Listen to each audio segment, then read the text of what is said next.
आप अध्ययन कर रहे हैं स्टडी 99 साइंस पर। यह क्लास 12th की केमिस्ट्री की क्लास है। इस क्लास में यूपी बोर्ड या बिहार बोर्ड या किसी अन्य बोर्ड एग्ज़ाम्स की आप बेहतर तैयारी कर सकते हैं। इस क्लास की लेवल नीट, आईआईटी, जेई आदि तक का है। आप चैनल पर नए हो तो चैनल को सब्सक्राइब कर लें। चलिए आज इस क्लास में हम जो है ईंधन सेल, फ्यूल सेल के बारे में, ईंधन सेल, फ्यूल सेल, अब बात करेंगे ईंधन सेल क्या होते हैं। देखिए, अगर आप लोग नए हो तो चैनल पे हमारे जो है क्लास 12 की केमिस्ट्री की अलग अलग प्लेलिस्ट चैप्टर वाइज मिलेगा। आप चाहे तो हमारे चैनल से जो है जुड़ करके और पूरी क्लास की जो है वीडियो आप देख सकते हैं। चलिए बात करते हैं ईंधन सेल। देखिए नाम क्या है, ईंधन सेल। देखो कैसे, इसको ध्यान दो, ईंधन है ना, ईंधन जानते हो ना। जैसे मोटर गाड़ी है, मोटर गाड़ी चलाने में हम किसी न किसी ईंधन का आवश्यकता पड़ती है। जैसे पेट्रोल वाली गाड़ी है तो पेट्रोल डालने पर ही पेट्रोल ईंधन डालोगे तभी चलेगा। तो ऐसे सेल है, इस सेल में भी ईंधन की आवश्यकता होती है। तो ऐसा सेल जिसमें जो है हमें अलग से जो है ईंधन देने की आवश्यकता हो, तो जिसमें ईंधन की आवश्यकता पड़ती है उसे हम ईंधन सेल कहते हैं। इन सेलों में विद्युत ऊर्जा का, अरे सेल है तो जाहिर सी बात है विद्युत ऊर्जा हमें उससे लेना है। ये ईंधन सेलों में विद्युत ऊर्जा का उत्पादन, ईंधन, अब ईंधन गैसों, अब यहाँ पे ईंधन जो उपयोग किया जाएगा वो विभिन्न गैसें हैं।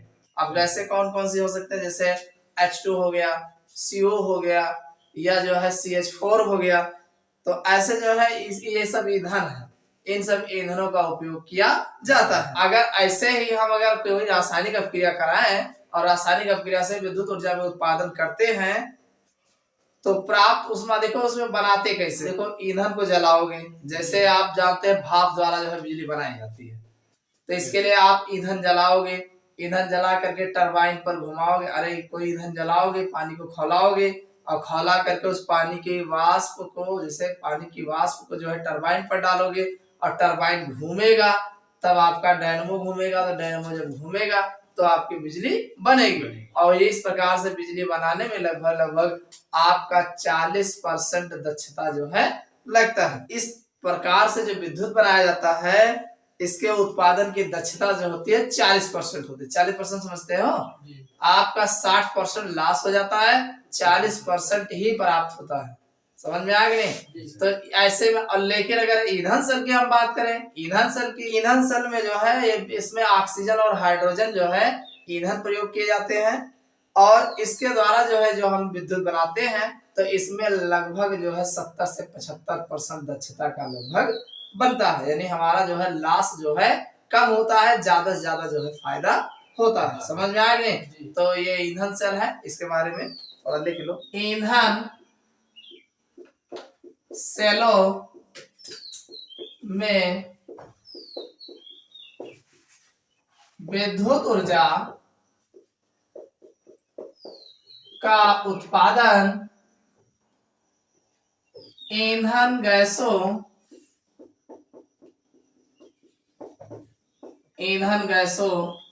जैसे H2, CO, CH4 आदि के दहन से किया जाता है।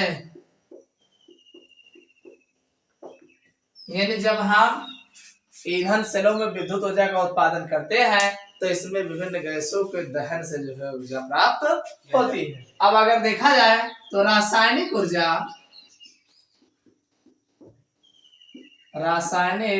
ऊर्जा को विद्युत ऊर्जा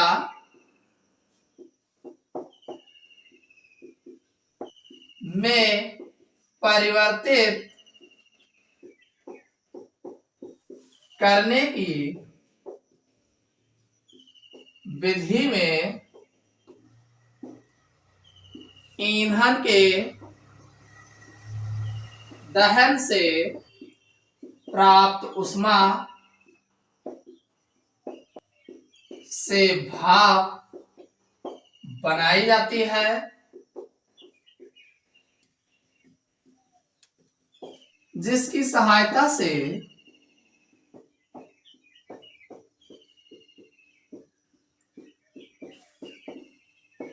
जनरेटर की टरबाइन घुमाते हैं तो विद्युत उत्पादन होता है। किंतु इस विधि में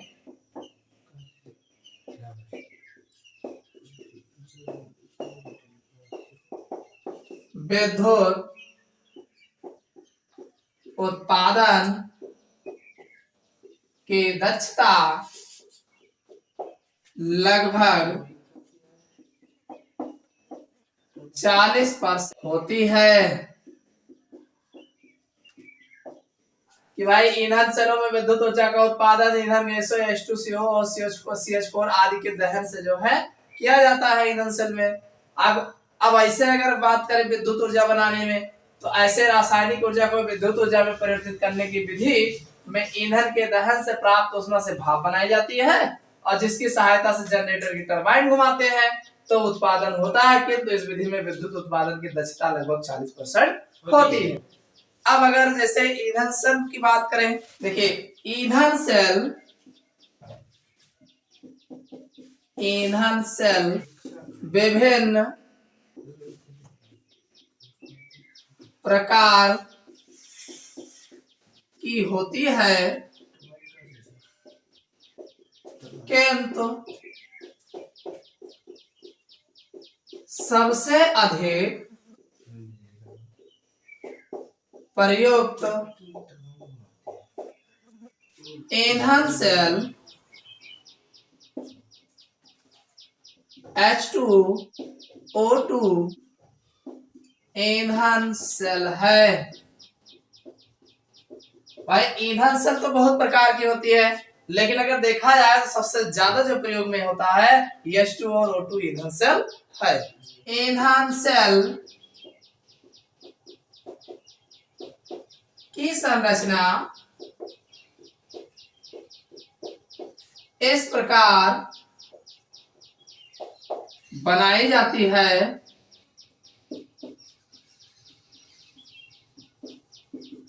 कि वे पदार्थ जिनका इलेक्ट्रोड पर ऑक्सीकरण अथवा अपचयन होता है, वे सेल के बाहर संग्रहित किए जाते हैं। H2O2 ईंधन सेल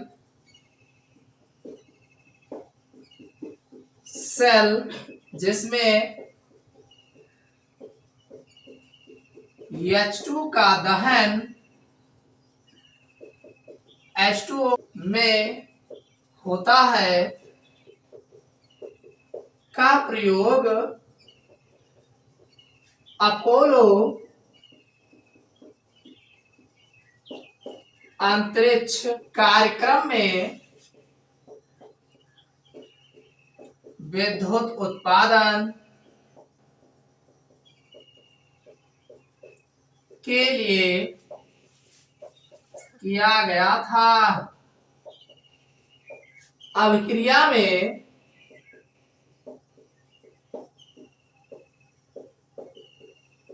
बनने वाले जल का उपयोग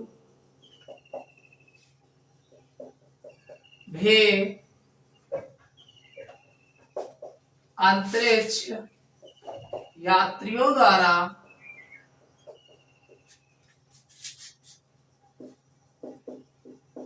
पीने में किया गया था। हमने कहा जो ईंधन सेल होते हैं ये कई प्रकार के होते हैं। इसमें सबसे अधिक प्रयुक्त जो ईंधन सेल है H2O2 ईंधन सेल होता है।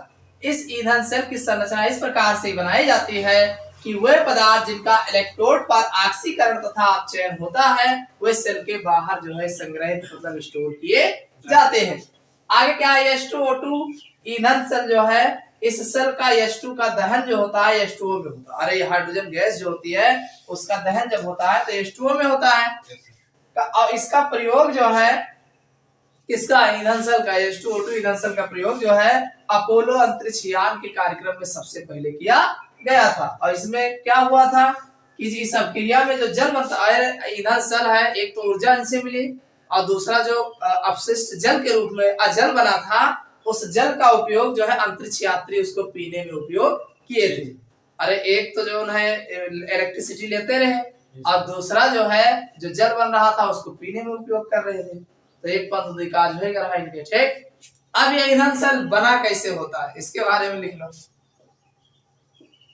ईंधन सेल में H2 तथा O2 का सांद्र NaOH विलयन में बुलबुलों के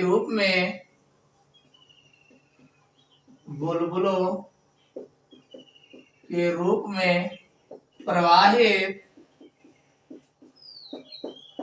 की जाती है जिसमें संरंध्र कार्बन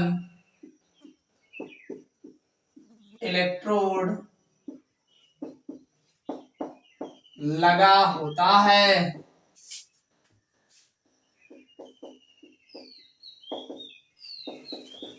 एनोड के साथ उत्प्रेरक Pt अथवा Pd छोड़ तथा कार्बन कैथोड के साथ उत्प्रेरक CO के साथ Ag या Pt प्रयोग किए जाते हैं।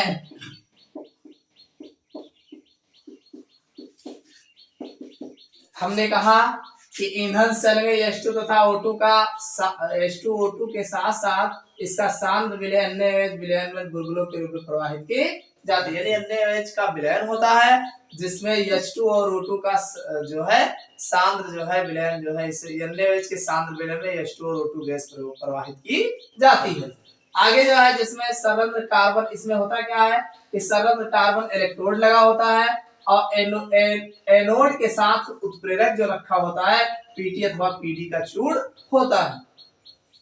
और जो कार्बन कैथोड के साथ उत्प्रेरक होता है तो CO कोबाल्ट के साथ Ag या Pt होता है का प्रयोग किया जाता है। सेल में होने वाली अभिक्रिया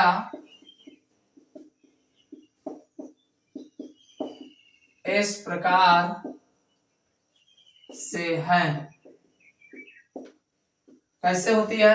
एनोड पर देखिए H2 गैस है और ये जो है 4OH नेगेटिव तो ये बनेगा 4H2O साथ में 4 इलेक्ट्रॉन बाहर निकालेगा। और फिर कैथोड पर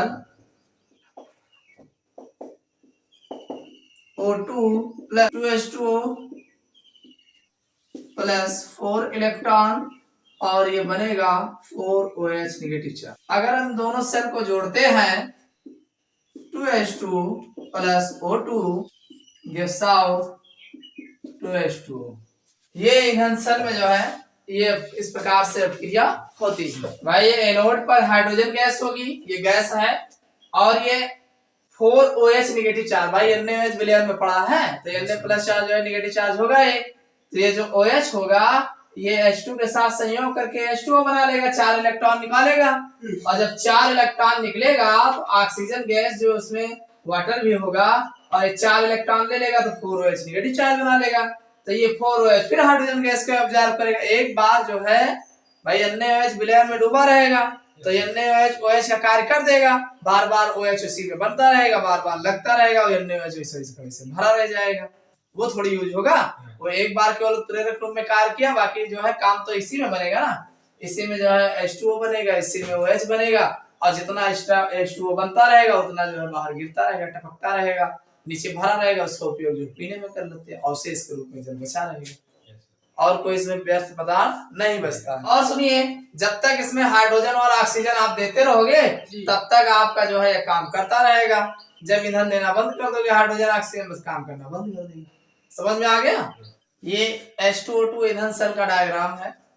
इसमें जो है ये जो है प्लेटिनम कोटेड टाइटेनियम स्क्रीन होता है, यानी प्लेटिनम कोट होता है और टाइटेनियम का जैसे एक ये प्लेट लगी होती है, ठीक है। इसमें एक चैम्बर ये है, एक ये है, एक ये बीच वाला जो होता है, देखिए ये आपका एक कैथोड का कार्य करता है, दूसरा एनोड का कार्य करता है। ये दोनों छड़े जो है ये एक कैथोड का कार्य करती है, दूसरा एनोड का कार्य करती है। इधर से O2 गैस भेजते हैं, इधर से H2 गैस भेजते हैं और बीच में जो दरार दिख रहा है इसमें NaOH का जो है सोल्यूशन भरा रहता है, विलयन भरा रहता है, सांद्र विलयन भरा होता है और ये आपस में इसी पे आयनों का एक्सचेंज करते हैं। H2O2 जो है आपस में आयनों का एक्सचेंज करते हैं और एक्सचेंज करने के बाद H2O का फॉर्मेशन देते हैं और हमें जो है इलेक्ट्रिसिटी जो है एक साइड से कैथोड और दूसरे साइड से एनोड जो है प्राप्त होता रहता है। तो इस तरीके से ये आपस में क्रिया करते रहते हैं और जो H2O अवशिष्ट के रूप में बनता है वो नीचे जो है उसकी व्यवस्था होती है, टपकता रहता है और इसको पात्र में इकट्ठा कर लिया जाता है। इसका उपयोग पीने में किया जाता है। तो समझ में आया कि नहीं? तो इस तरीके से ये जो है ईंधन सेल का निर्माण होता है। हेडिंग डाल लो, ईंधन, सिर्फ समझ लो बस। सेल के लाभ, हम बात करेंगे ईंधन सेल के लाभ कौन कौन से है, ठीक है। तो सबसे पहला लाभ है उच्च दक्षता। ये जो ईंधन सेल होता है इसका सबसे पहला लाभ है कि इसकी दक्षता जो है बहुत ही उच्च होती है, 70 से 75% जो है इसकी दक्षता लगभग पाई जाती है, ठीक। दूसरा है प्रदूषण रहित होना। देखिए ईंधन सेल का सबसे दूसरा जो है महत्वपूर्ण लाभ ये है कि इसमें किसी भी प्रकार का अपशिष्ट यदि प्रदूषण रहित जो है कोई जो है अपशिष्ट पदार्थ नहीं बनता है। इसमें जो है H2O का निर्माण होता है और H2O जो है जल जो है जो सबको सभी जीवों की आवश्यकता होती है, तो इसलिए इसका उपयोग जो है पीने में या अन्य जो है दैनिक उपयोगी कार्यों में कर लिया जाता है। तो ईंधन सेल का एक लाभ ये है कि ये प्रदूषण रहित होता है। अगला है ऊर्जा का निरंतर स्रोत। देखिए ईंधन सेल की एक खासियत, एक खास बात यह होती है कि आप बराबर ईंधन देते रहो और बराबर जो है इससे ऊर्जा आप लेते रहो। यानी जब तक आप लगातार कंटिन्यूअस आप ईंधन देते रहोगे, हाइड्रोजन और ऑक्सीजन आप लगातार देते रहिए 24 घंटे दिन और रात, तो हमेशा आपको ये इलेक्ट्रिसिटी देता रहेगा। ऐसा नहीं है कि आप, लेकिन जब आप देना बंद कर दोगे तो ये भी आपको देना बंद कर देगा, ठीक है। और सेलों में क्या है कि और सेलों में आप ऊर्जा कुछ समय तक लोगे, उसके बाद समाप्त हो जाएगी, फिर आपको दूसरे सेल की आवश्यकता पड़ेगी या जो है फिर से चार्ज करने की आवश्यकता पड़ती है। तो इसमें ऐसा नहीं है, इसमें आप ईंधन लगातार देते रहिए तो ये जो है विद्युत का ऊर्जा का उत्पादन लगातार करते रहते हैं, ठीक। तो ये इनके जो है लाभ है। शुष्क सेल और सीसा संचायक सेल, दोनों सेलों के बारे में अगले दिन कंप्लीट से बता देंगे।